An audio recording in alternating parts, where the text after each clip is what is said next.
Equal the soul of the Okay, do your two click, correct? Okay, or yung shake the hands, correct? Okay, next. How do you open the airway in infants? How do you open the airway for infants? Checking for obstruction. Yeah. Nose. No. What is the position of the head? Nakatangat. Ay, Sikig. Makadungkong, tsari. Okay, neutral or sniffing position. Kanya-kanya siya ng ganon. Okay. Okay, awan din chinlik na. Okay. Next, how do you remove obstruction in infants? use your finger. Ay.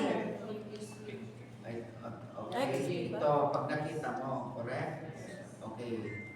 Now, how do you remove obstruction? You do your tapping. what? Back slap followed by chest thrust. Okay, that is for unconscious, conscious, correct? Conscious. Pero pag unconscious siya, do your chest thrust. Okay, chest thrust. Okay. Next, let's go to rescue breathing.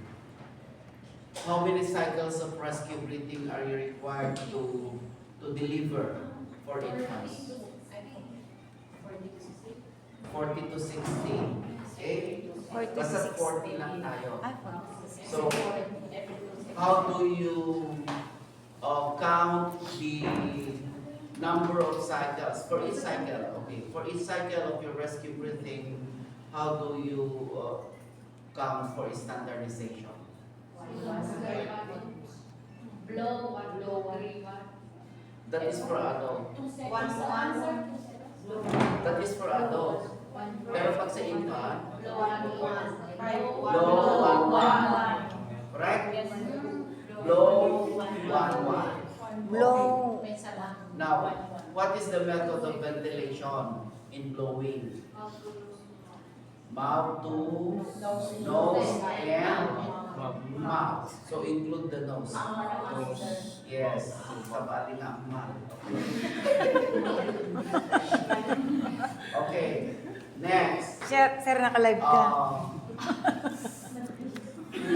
For performing your CPR, correct? Sa CPR natin, okay, where do you compress? What part of the chest? Below? Dito is between the nipples.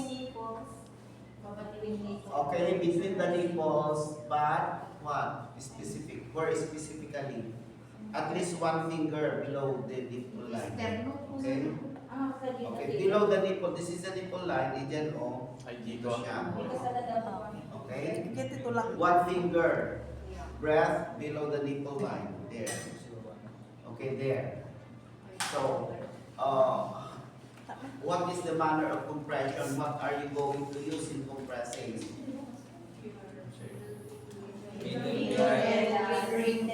Okay, the middle and the fourth finger. Okay, ganyan. Okay. Please do not use the thumb. Do not use the thumb because we already know that the thumb is used only for two rescuers. Okay? Dalawang rescuer. Pero dito sa atin, we will be using two thumbs here. Two fingers here. The third and the fourth finger. Okay. How many cycles are you required to give? 15. For a single rescuer.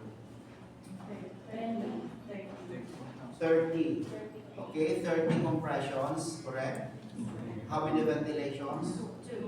2 ventilations. How many cycles? Ilang cycles? 5 din.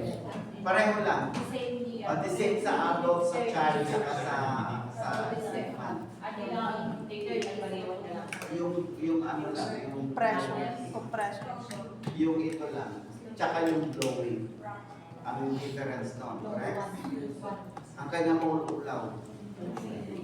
Okay? And then, what is the recovery position? Sleeper. The working position, or like this. Okay? Or the working position. Okay? Ah, This okay. is the Recovery. recovery position. Okay? So, the reason why I require you to memorize, okay, is that practically the method or the sequence is the same. The same lang yung sequence natin. We only have to insert some procedures. May mag-insert lang tayo ng mga ibang procedures para mas madali yung ano nyo. Since majority of you have already memorized the sequence, correct? So, isisingit na lang natin yung mga dapat natin na isingit for the construction. Okay? Ganun lang naman yun. So, I don't believe na hindi nyo kakayanin ito. Madali lang ito. Okay? Sa ano? Sa CPR natin. Now, when you perform CPR in infants, please do it on an elevated flat surface. Nakalagay sa table. Huwag sa floor. Sa table siya, kaya nag-require ako ng table dito. Or pwede rin dyan. Basta elevated siya. Okay? Yun ang gagawin natin. So, I will be demonstrating to you yung sequence.